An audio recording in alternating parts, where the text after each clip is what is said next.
And big welcome to Rehan's biology. मैं हूं रेहान खान। स्वागत है आप सबका बायोलॉजी एमसीक्यूज़ की सीरीज़ में। आज जो हम वीडियो आपके लिए लेके आए हैं ये विटामिन के टॉपिक पर है।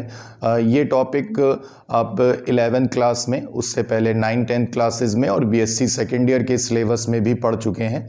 और ये कॉम्पिटिटिव एग्ज़ाम में जर्नल साइंस वाले पार्ट में पूछा जाने वाला एक बहुत इम्पॉर्टेंट पार्ट है, जिससे रिलेटेड काफ़ी क्वेश्चन न सिर्फ एसएससी के एग्ज़ाम में या दूसरे कॉम्पिटिटिव एग्ज़ाम में बल्कि नीट के एग्ज़ाम में भी पूछे जाते हैं।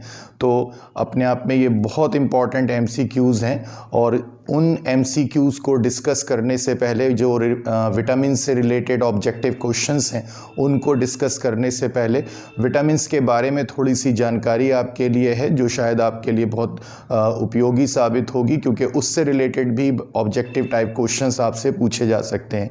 तो पहली बात तो ये जो आपके दिमाग में आती है कि विटामिन्स क्या होते हैं।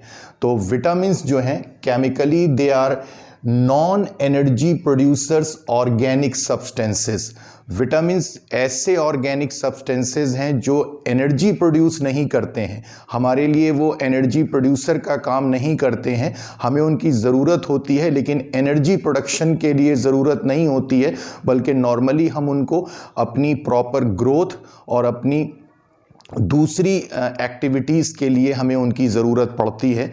एनर्जी प्रोड्यूसर का काम वो नहीं करते हैं, बल्कि ग्रोथ जैसी एक्टिविटीज़ में हेल्प करते हैं।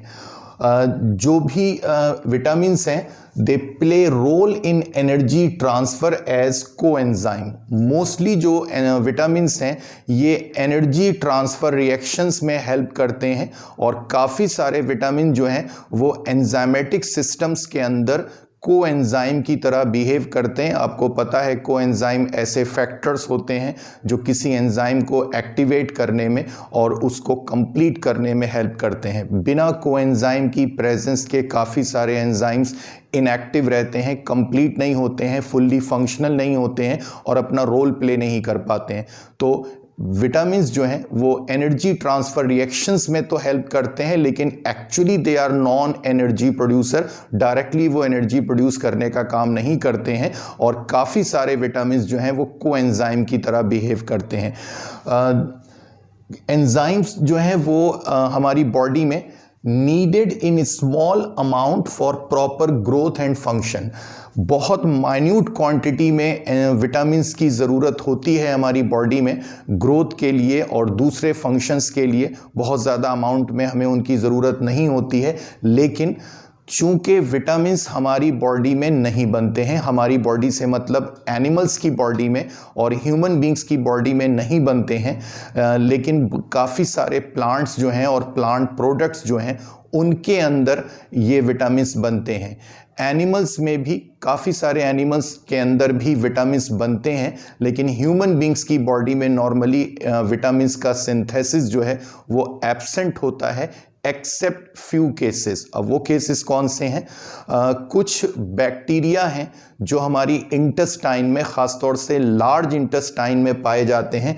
आपके लिए यहाँ पर एक नाम भी है, एंटीरोकॉकस। ये एक बैक्टीरिया की जीनस का नाम है जो एक तरह का इंटेस्टाइनल बैक्टीरिया है। ये बैक्टीरिया या इसके जैसे कुछ और बैक्टीरिया जो हैं वो हमारी इंटेस्टाइन में रहकर विटामिन बी कॉम्प्लेक्स वाले ग्रुप के कुछ विटामिन्स बनाते हैं। इसके अलावा विटामिन डी आपको ऑलरेडी पता है सनशाइन की प्रेजेंस में, सूर्य के प्रकाश की उपस्थिति में हमारी स्किन में, हमारी बोन्स में बनता है। लेकिन इसके अलावा कोई और प्रॉपर जो विटामिन्स हैं वो हमारे शरीर में नहीं बनते हैं। तो हम विटामिन की सप्लाई के लिए प्लांट्स पर डिपेंड हैं या दूसरे एनिमल सोर्सेस पर डिपेंड हैं, जैसे मिल्क, एग, मीट, इस तरह की चीज़ों पर डिपेंड हैं। तो नॉर्मली ह्यूमन बींग्स की बॉडी में कोई विटामिन नहीं बनते हैं। केवल कुछ विटामिन बैक्टीरिया की हेल्प से हमारे इंटेस्टाइन वाले पार्ट में सिंथेसाइज हो सकते हैं, लेकिन वो भी इतना सफिशेंट नहीं होते हैं कि हमें बाहर से उनको ना लेना पड़े। तो चूंकि हमारी बॉडी में नॉर्मली विटामिन्स नहीं बनते हैं तो हमारी मजबूरी है कि हम उनको अपनी डाइट में शामिल करें।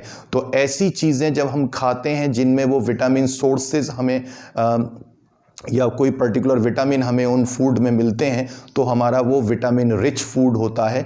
लेकिन अगर हम ऐसे फूड्स को जानबूझकर या अनजाने में अवॉइड करते हैं जिससे हमें कोई ख़ास तरह के विटामिन की सप्लाई मिलती है, तो फिर ऐसे विटामिन की हमारे शरीर में कमी हो जाती है जिसको विटामिन डेफिशिएंसी कहते हैं, और वो आपको कुछ ख़ास सिम्टम्स की फॉर्म में दिखाई देती है जिनको डेफिशिएंसी डिजीज़ेस कहते हैं। अगर आपने पहले नाम सुना है तो नाइट ब्लाइंडनेस, स्कर्वी, पेलाग्रा, ये कुछ ऐसी डिजीज़ेज हैं जो कुछ ख़ास विटामिन की कमी के कारण होती हैं, तो ये डेफिशिएंसी डिजीज़ेस कहलाती हैं। तो विटामिन्स डेफिनेटली बहुत माइन्यूट अमाउंट में हमारे शरीर में उनकी आवश्यकता होती है, लेकिन अगर वो आवश्यकता पूरी नहीं होगी तो फिर हमारे शरीर में कुछ डेफिशिएंसी डिजीज़ेस भी दिखाई देंगी। कुछ हिस्ट्री की बात करते हैं विटामिन्स की।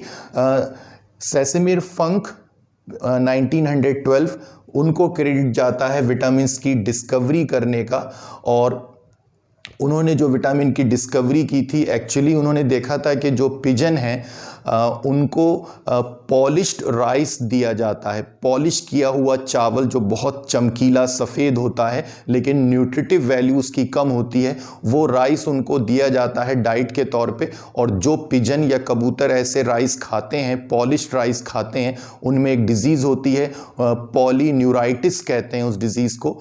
तो बाद में उन्होंने देखा कैसिमिर फंक साहब ने कि अगर ऐसे पिजन को जिनको पॉलीन्यूराइटिस नाम की डिजीज़ हुई है उनको राइस ब्रान दिया जाए। राइस ब्रान जो है वो धान के ऊपर का छिलका होता है, चावल के ऊपर की हस्क होती है, जो पॉलिशिंग की जाती है राइस की, उस समय वो हस्क या जो उसकी कवरिंग है, आउटर कवरिंग, वो उतर जाती है, जिसके कारण वो राइस जो है ग्रेन, उनका चावल का जो दाना है वो बहुत चमकीला सफ़ेद हो जाता है।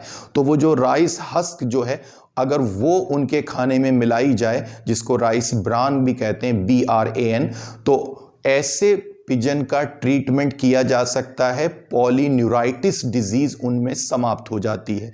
तो फंक साहब को लगा कि जो राइस ब्रान है उसमें कोई ऐसा फैक्टर है जिसके कमी के कारण पॉलीन्यूराइटिस जो है वो डिज़ीज़ होती है पिजन में। बाद में उन्होंने पता लगाया कि स्कर्वी, पेलाग्रा, ये कुछ और ऐसी डिज़ीज़ हैं ह्यूमन बींग्स में जो उसी ख़ास फैक्टर की कमी के कारण होती है जिसकी कमी हमारे भोजन में होती है।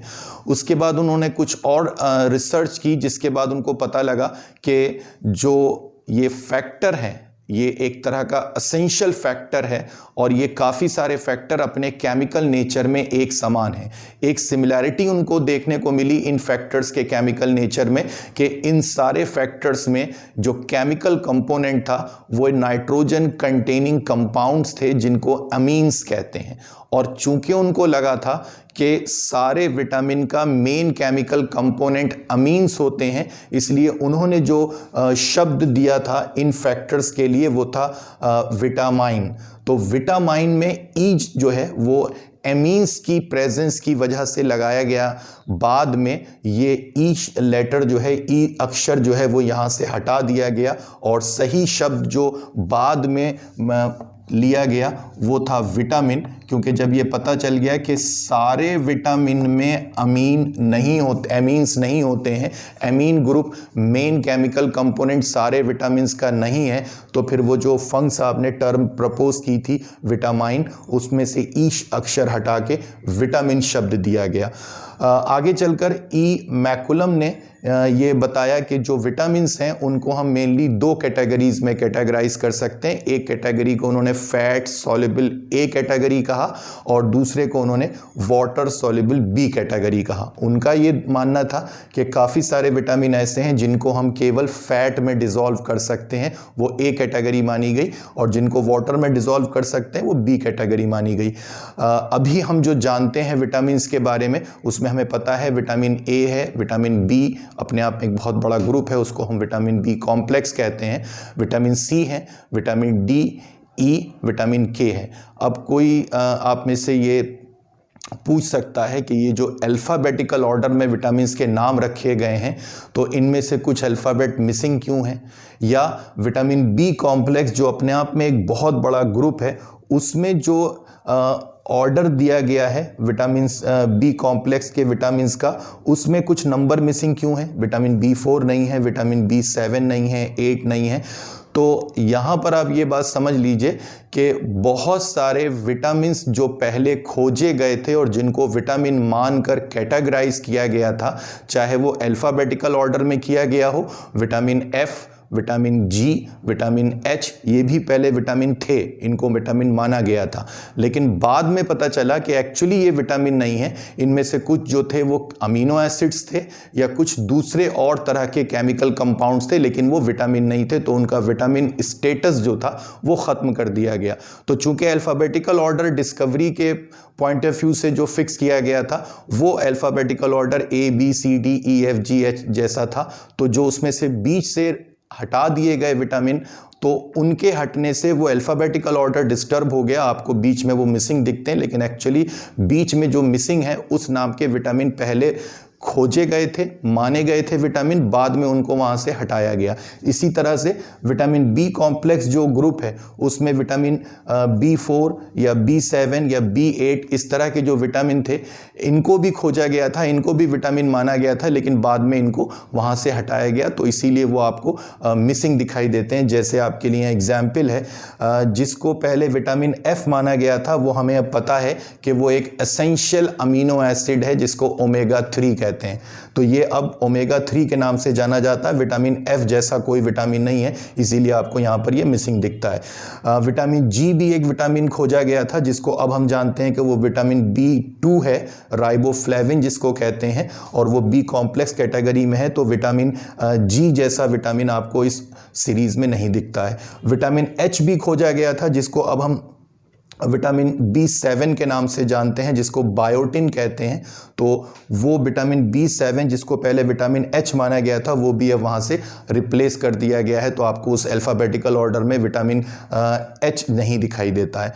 तो एक बड़ा ग्रुप है ये ऑर्गेनिक सब्सटेंसेस का, जो हमारी बॉडी में प्रॉपर ग्रोथ के लिए ज़रूरी होता है, बहुत माइन्यूट क्वांटिटी में। हमारे लिए जो उसके सोर्सेज हैं वो milk, nuts, green vegetables, fruits, इसके अलावा जो दूसरे ऐसे सब्सटेंसेस हैं जो विटामिन रिच होते हैं, अपने आप में बहुत ख़ास तरह के अलग अलग ईडिबल फूड्स जो हैं, वहाँ से हमें विटामिन की रिच सप्लाई मिलती है, अलॉन्ग विद सनशाइन, जहाँ से हमें एक इम्पॉर्टेंट विटामिन डी मिलता है। तो ये विटामिन्स के बारे में कुछ अर्ली डिस्कवरीज और कुछ अर्ली हिस्ट्री है उसकी। आइए विटामिन से रिलेटेड कुछ ऑब्जेक्टिव क्वेश्चंस हैं, कुछ MCQs हैं, उनको देखते हैं। पहला MCQ आपके लिए है, which is main cause of blindness in children. बच्चों में अंधेपन का मुख्य कारण क्या है? आपके लिए जो ऑप्शन है उसमें है cataract, glaucoma, vitamin A deficiency और डी जो है ऑल। तो डेफिनेटली यहाँ पर विटामिन A डेफिशिएंसी जो है, सी ऑप्शन ये आपके लिए सही है। रेटिनॉल कहते हैं विटामिन A को, और ये रेटिना में जो रोडोप्सिन नाम का पिगमेंट होता है उसकी फॉर्मेशन के लिए ज़रूरी होता है, जिसकी वजह से हमारी विज़न जो है वो ब्राइट हो जाती है, और इसीलिए इसको ब्राइट विज़न विटामिन भी कहते हैं। अगर इसकी कमी होती है तो अक्सर बच्चों में जो है वो अंधापन हो जाता है, और उसके सिम्टम्स जो हैं शुरुआत में उनको ज़ीरोप्थेल्मिया भी कहते हैं। तो विटामिन A जो है वो सबसे बड़ा कारण है। WHO की रिपोर्ट के अनुसार पूरे विश्व में 36% बच्चों में अंधापन जो आता है कम आयु में, अर्ली एज में, वो विटामिन A की डेफिशिएंसी से आता है। तो विटामिन A की डेफिशिएंसी जो है वो बच्चों में ब्लाइंडनेस का एक बहुत बड़ा कारण है। दूसरा क्वेश्चन देखते हैं, scurvy disease occurs due to deficiency of. Scurvy रोग किस विटामिन की कमी के कारण होता है? तो ऑप्शन आपके लिए यहाँ पर सही है, विटामिन C। इस डिजीज को सेलर्स डिजीज भी कहते हैं। सेलर का मतलब होता है जो लोग पानी के जहाज पर रहते हैं, यानी कि सेलिंग करते हैं। तो पानी के जहाज पर रहने की वजह से उनको ताज़े फल की जो सप्लाई है वो मिलना मुश्किल हो जाती थी, तो बहुत महीनों तक अगर वो समुद्र में रहते थे तो ताज़े खट्टे फल, ख़ासतौर से ऑरेंज और मौसमी जैसे फल जो हैं वो नहीं खा पाते थे। विटामिन सी की उनमें कमी होती थी, मसूड़े सूज जाते थे, उनसे ब्लीडिंग शुरू हो जाती थी।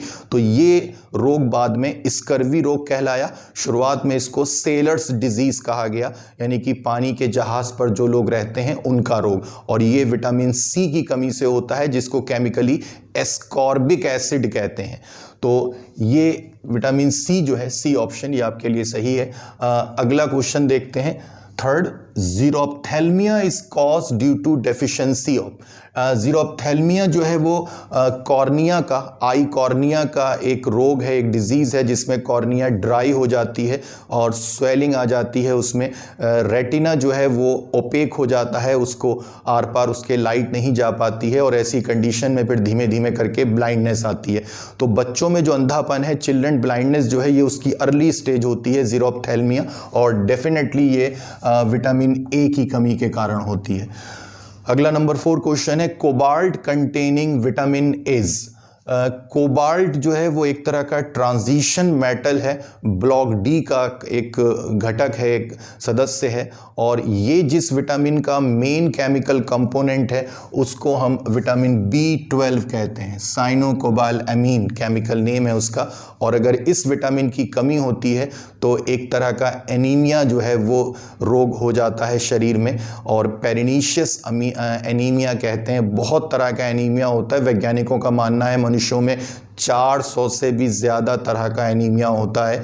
उनमें से एक एनीमिया जो है वो पेरिनीशियस एनीमिया कहलाता है, जो विटामिन B12 की कमी से होता है। जो लोग ये शब्द नहीं जानते हैं वो सीधे सीधे सरल शब्दों में समझ लें, एनीमिया का मतलब शरीर में खून की कमी। बहुत तरह की कमी हो सकती है, हो सकता है फॉलिक एसिड की कमी की वजह से शरीर में खून की कमी हुई हो, शरीर से खून ज़्यादा बह जाने की वजह से शरीर में खून की कमी हुई हो, या और किसी तरह की एबनॉर्मलिटी अगर हीमोग्लोबिन में आ गई है उसकी वजह से खून की कमी हुई हो, आरबीसीज का लाइफ स्पैन घट गया हो उसकी वजह से खून की कमी हुई हो। तो जिसको आमतौर पर आप एनीमिया कहते हैं वो बहुत तरह का होता है। हम जिस एनीमिया की यहाँ पर बात कर रहे हैं वो विटामिन B12 की कमी की वजह से होता है, उसको पेरिनीशियस एनीमिया कहते हैं। अगला क्वेश्चन देखते हैं, number 5, continuous bleeding of injured part is due to deficiency of vitamin. किसी चोटग्रस्त भाग, इंजर्ड पार्ट से लगातार अगर खून बह रहा है, कंटिन्यूअस ब्लीडिंग हो रही है, तो ये किसकी कमी के कारण होता है? तो वो विटामिन जो है वो विटामिन के है। इस विटामिन की कमी के कारण शरीर में खून का थक्का जमने की जो क्रिया है, ब्लड क्लॉटिंग की जो क्रिया है, वो धीमी पड़ जाती है या नहीं होती है, और ये रोग जो है हीमोफीलिया कहलाता है। एक जेनेटिकल डिजीज़ है ये, लेकिन ये विटामिन के की जब कमी होती है उसकी वजह से ये रोग और बढ़ जाता है। तो यहाँ पर सी ऑप्शन आपके लिए सही है। अगला क्वेश्चन देखते हैं, number 6, which of following is water soluble. इनमें से कौन सा वाटर सॉल्युबल विटामिन है? आंसर आपके लिए है vitamin C. 7 question, rickets in children occurs due to deficiency of.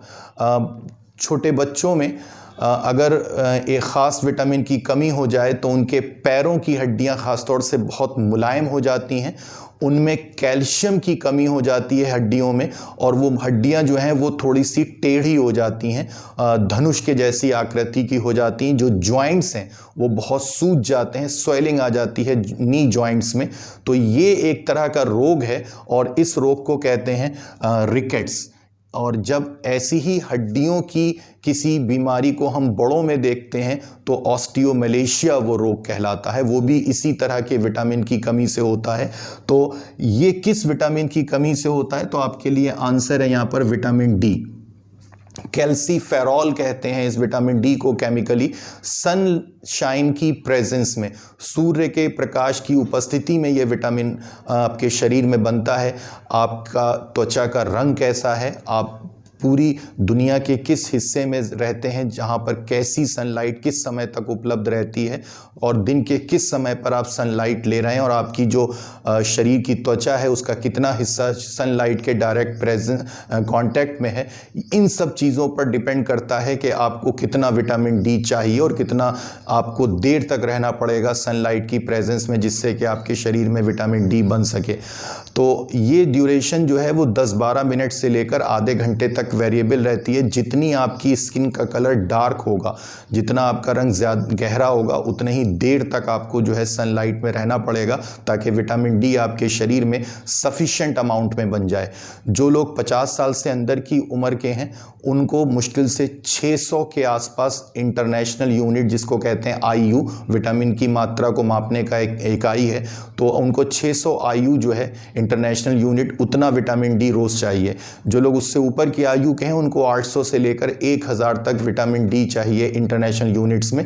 तो जितनी आपकी एज बढ़ेगी आपका विटामिन की रिक्वायरमेंट, डी की रिक्वायरमेंट उतनी ज़्यादा होगी। तो इसलिए सनशाइन बढ़ती उम्र के लोगों के लिए बहुत ज़रूरी है ताकि उनकी हड्डियाँ मजबूत रहें, और जो छोटे बच्चे हैं उनके लिए भी ज़रूरी है। अगर विटामिन डी की कमी होगी तो उनमें रिकेट्स जैसा रोग होगा।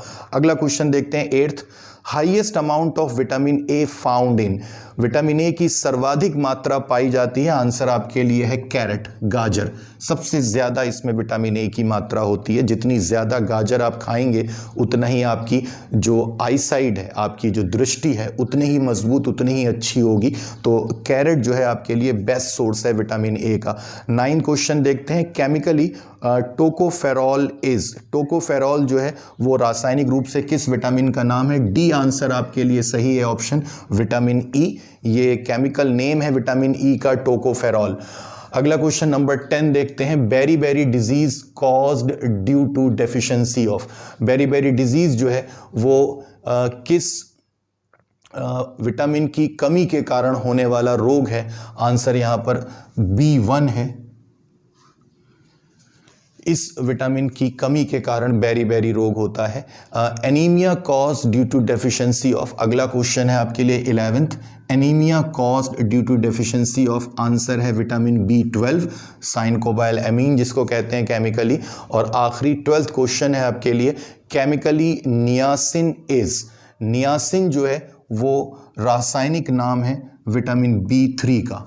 तो ये याद रखिएगा कि जो विटामिन बी कॉम्प्लेक्स वाला ग्रुप है उसमें जितने सदस्य विटामिन्स हैं उन सब के केमिकल नेम बहुत वेरिएबल हैं, बहुत अलग अलग हैं, और उनके ऊपर भी ऑब्जेक्टिव क्वेश्चन पूछा जाता है। तो ये कुछ आपके लिए MCQs थे विटामिन के टॉपिक से रिलेटेड। और अगर आपको कुछ और चीज़ें जानना है विटामिन्स के बारे में तो प्लीज़ कमेंट बॉक्स में जाकर कमेंट कीजिए और देखते रहिए रेहांस बायोलॉजी को। आगे कुछ और इम्पॉर्टेंट और इंटरेस्टिंग बायोलॉजी के टॉपिक्स पर हम MCQs लेकर आएंगे। तो प्लीज़ सब्सक्राइब रेहांस बायोलॉजी, देखते रहिए और पढ़ते रहिए।